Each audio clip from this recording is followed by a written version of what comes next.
Hello! Today we're gonna find out the answer to the question that's been boggling minds of scientists for centuries. That is, to be or to be. That's right, the Spanish language has two ways of saying to be. On average, we're told that the verb ser is used for permanent or stable things, while estar is used for temporary states. But if that were so simple, we wouldn't be here today. So thank you for joining, and let's see what's up. As I said, in general, ser describes lasting or inherent qualities, something that usually does not change. While estar describes temporary states or locations, something that does change all the time. It is popular to use two acronyms when talking about ser and estar to help us remember when to use which. We use the acronym doctor for ser and we use the acronym place for estar. Doctor stands for descriptions, occupations, characteristics, time, origin, relationships. Place stands for position, location, action, condition, emotion. While this is great and well structured, unfortunately that's not the whole story, because using doctor and place acronyms will cover about 90% of cases when it comes to using ser and estar. The 10% of exceptions is the reason why people get confused, me including. But do not worry, we'll make everything clear in this video. Also, don't worry about memorizing any of this right now. Everything will make sense as we go through the video. The last thing before we continue. Both verbs ser and estar are irregular in Spanish. That means their conjugation doesn't follow traditional grammar patterns for ER and AR verbs. If you are new to Spanish, it could be a bit tricky, but nothing crazy. This is not a video about conjugation, so I'm just gonna leave the conjugation tables both on the screen and in the description for you to play with. But I would suggest for you to get at least comfortable with the present and the past tenses. Now let's proceed. Part 1. Everything about ser. Let's see what these acronyms are all about. Number 1. First we have the doctor's D, which stands for physical descriptions or essential qualities, such as names, color, size, religion, etc. For example, este coche es rojo y muy rápido. Here we're describing the color of a car and its inherent quality of being fast. Let's look at another example. Martín y Sara son budistas. Here we are talking about religion, which is also considered to be something permanent in our lives. Soy John. People's names are also something that is usually stable. La Torre Eiffel is alta y famosa. I hope it makes sense. Now let's talk about the doctor's O, which is all about occupations, that is, stating the profession. For example, Carla es ingeniera. This is easy, right? But there's one minor detail. Have you noticed that in English we say Carla is an engineer, but in Spanish it's Carla es ingeniera and not Carla es una ingeniera? If you are a native English speaker, then you would automatically want to include an indefinite article, such as un, una, unus, unas, when you talk about professions. But in Spanish, you would go to jail for that. Just kidding. In Spanish, you should not include an indefinite article when you are simply stating a profession. But you can include it when you are providing an extra information about the profession. For example, you would say Carla es ingeniera if you are just stating a profession, but you could say Carla es una ingeniera que trabaja en Toyota. See the difference? Let's look at another example. You can say Miguel es doctor if you want to simply state Miguel's profession, or you could say Miguel es un doctor que tiene vocación por ayudar a sus pacientes, if you want to provide more detail about what kind of doctor and the person Miguel is. That's all about occupations. Number 3. The C in doctor stands for characteristics. This is almost the same thing as description, but instead of talking about physical description, we are talking about personality description. For example, los niños son curiosos por naturaleza. Here's another one. Tú eres muy puntual. I hope it makes sense. Number 4. The T in doctor is used to talk about everything related to the passage of time, such as days, dates, years, and the actual time on the clock. Even though it might seem like time is something that is always changing, when it's 10:45, it's 10:45. Or when it's Tuesday, it's Tuesday. So imagine that when you have to tell time, the whole world freezes, thus providing some stability in your life and making you use ser and not estar. Examples. Hoy es martes. Today is Tuesday. Keep in mind that in Spanish, days of the week and months are not capitalized. It's not a big deal, just saying. Next example. Es el 20 de abril. It's April 20th. Next is son las 5:30 or es la 1:30. Also, keep in mind that when it's 1 o'clock, you always use the third person singular for the verb ser. Anything that is after 1 o'clock uses third person plural. For example, the same two sentences in the past tense would be eran las 5:30 or era la 1:30. There's more intricacies when it comes to talk about time, but we'll do it in another video. For now, just remember that you have to use the verb ser for that. Number 5. The second O in doctor is used to talk about origin. It can be an origin of a person or a material, like what something is made of. For example, ¿Eres de Perú? Mi camiseta es de algodón. Somos de una ciudad pequeña cerca de Madrid. Not too bad, is it? By the way, the examples you see on the screen are using the preposition de, which is the correct way of talking about origin. This happened to be the previous video I made, so go ahead and watch it if you've ever been confused about how to use de and desde in Spanish. Shameless plug. Number 6. The letter R in doctor acronym represents relationships. It's not that different from descriptions or characteristics. For example, María es mi prima favorita. Son mis vecinos desde hace 10 años. Tú y yo somos compañeros de clase. I hope it makes sense so far. As you can see, we use ser to talk about things that are not expected to be changed. The things that are the way they inherently are. Now let's see what estar has to offer. Part 2. Everything about estar. We use estar to convey temporary or changing states. The acronym that is gonna help us remember when to use estar is called place, and it stands for position, location, action, condition, and emotion. Number 1. P stands for position. We can use estar to describe a physical position or a posture. It can be used for both people and things. For example, El gato está debajo de la mesa. At the moment, the cat is positioned under the table, but it can and probably will change pretty soon, which is exactly what estar is trying to show. Let's look at another example. Las pinturas están colgadas en la pared. Here we use estar to describe a physical position of a painting. I hope it makes sense. Number 2. L stands for location. Doesn't matter whether temporary or not. You may live in your house all your life, but in reality your address or location can change anytime. That's why we are perceiving location as a temporary concept. For example, estamos en el café ahora y estaremos en el cine en 20 minutos. First we describe where we are right now, and then we are saying where we will be in the future. Another example. ¿Dónde está el supermercado más cercano? On your first week learning Spanish, you were told to say ¿Dónde está? When you would want to ask where something is.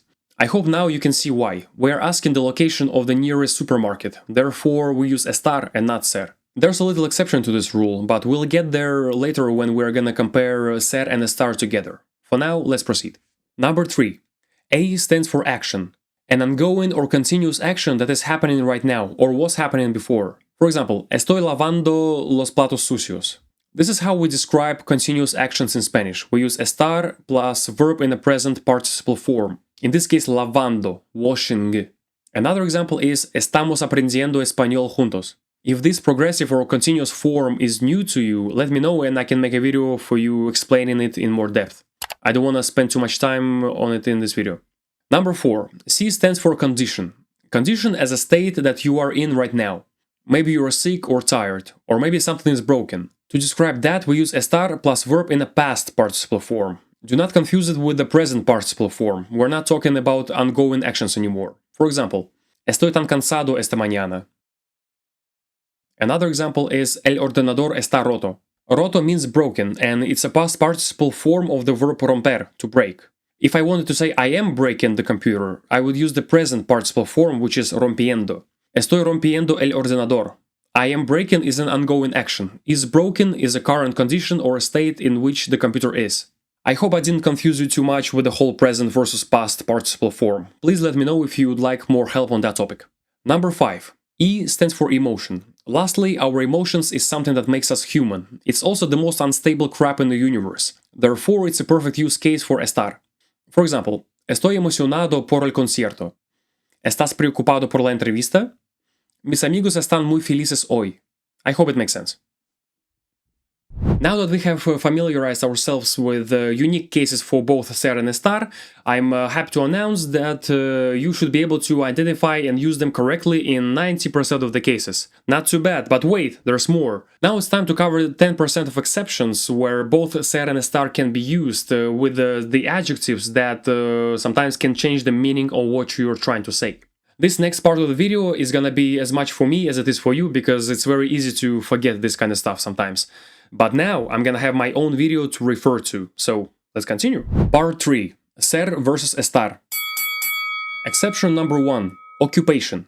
As we said before, when it comes to talk about anyone's profession, in most cases we will use ser, because a profession is something that is considered to be permanent or at least long-term. However, apparently there's a way to describe an occupation where you are doing it short-term. And for that we will use the construction estar de. For example, you can say su amigo es maestro, and you can also say su amigo está de maestro. In the first sentence, we say his friend is a teacher, as in that's his permanent or a long-term occupation. In the second sentence, we also say his friend is a teacher, but since it's using the estar de construction, it gives us a clear idea that in this case, his friend is only working as a teacher temporarily, maybe over a summer or something. In the first sentence, by the definition of ser, we are describing the internal characteristic of a person. In the second sentence, we are not describing the internal characteristic of a person. Instead, we are describing the temporary state in which this person finds himself in. That is, having a short-term position as a teacher. Keep in mind that the translation doesn't change. Here's another set of examples. Mia y Tom son vendedores, and Marta está de doctora en la farmacia local. Just remember this. When talking about occupation, use ser to describe something that is long-term or permanent, and use estar de to show that this job is something of a short-term or temporary. Exception number 2. Location. We said that we should use estar to talk about where something is located. And that's true, but only when we talk about location of people, objects, and buildings. These are the things that physically exist in place. However, when we are describing the location of an event, we should use ser. An event can be a concert, wedding, class, or a party, for example. To make things easier, I want you to think about events as something that takes place somewhere. When you can say that something takes place somewhere instead of just being there, that's how you know you should use ser and not estar. I will give you 3 examples of each situation side by side so we can see the difference. On the first line, we're comparing the location of a bathroom versus the location of the wedding. A bathroom is a room that physically just exists in place. We can't say that a bathroom takes place at the end of the hallway. However, wedding is an event and takes place on a beach. On the second line, we're talking about our current location versus the location of a meeting. We are in an Italian restaurant. We can't take place in an Italian restaurant because we are not an event. However, the meeting is an event, and guess what? It is or it takes place in the main room. Lastly, we have 2 questions in front of us. The location of a library and the location of a concert. What's the difference? A library is not an event, but a concert is, and someone is asking us where it could possibly be or take place. One more tip for you. Events usually have times assigned to them, so if you can say that the wedding is on the beach at 7 p.m., that makes it even more obvious that we're talking about an event, and therefore should be using ser and not estar. Blink twice if you feel like I've made it clear enough for you. Exception number 3. Adjectives that change meaning. Now for the trickiest part. Some adjectives can be used with both ser and estar, which will change the meaning of what people are trying to say. For example, when you're talking about characteristics and descriptions, we said that we should use ser, and it is a part of the doctor acronym that is used to describe an inherent quality of something or someone. The problem is that some of these qualities can also be talked about but in a temporary way, in a way that is only happening right now. Sometimes the translation will change, and sometimes the translation will not change but the meaning will. Let's go through some examples. When I say Marta es muy aburrida, I mean Marta is a very boring person, like inherently. This is her personality trait that will not change. However, when I say Marta está muy aburrida, I'm only saying that Marta feels bored right now in this moment. The moment which will change soon. Maybe Marta is waiting for a bus and feels like there's nothing to do. When we use estar here, it has nothing to do with who Marta is as a person, but rather simply what she feels like in the moment. Another example, John es cansado. Here, when we use ser, it means that we are describing a permanent quality that is being a person who is tiring and hard to be around. If you want to say that John is tired, you would say John está cansado, which describes how he feels like at the moment, but has nothing to do with who he is as a person. Next example is the comparison between ser rico y estar rico. You can say mis abuelos son ricos, or you can say esos dulces están ricos. In the first sentence, we're describing the characteristic of a person. In the second sentence, we're saying that the candies are rich in flavor, also known as tasty. What we're tasting at the moment is also a temporary state, for which we should use estar. There's many more adjectives like this, but they deserve a video of their own. For now, I'll just show the list of these unstable adjectives for you to review. But do not worry about memorizing any of this right now. The next video will be dedicated entirely to these unstable adjectives that change meaning like there's no tomorrow, so we'll get plenty of practice. That's why I feel obligated to threaten you with a good time once again. Now it's time to review everything and I'll let you go. I've prepared a little spreadsheet to make things easier for us. In Spanish there are two versions of the verb to be. We use ser for things that are more permanent, like who you are, where you're from, what your job is, and when things happen. It's all about identity and facts that don't really change. Use the acronym DOCTOR to keep yourself grounded and remember the specific use cases.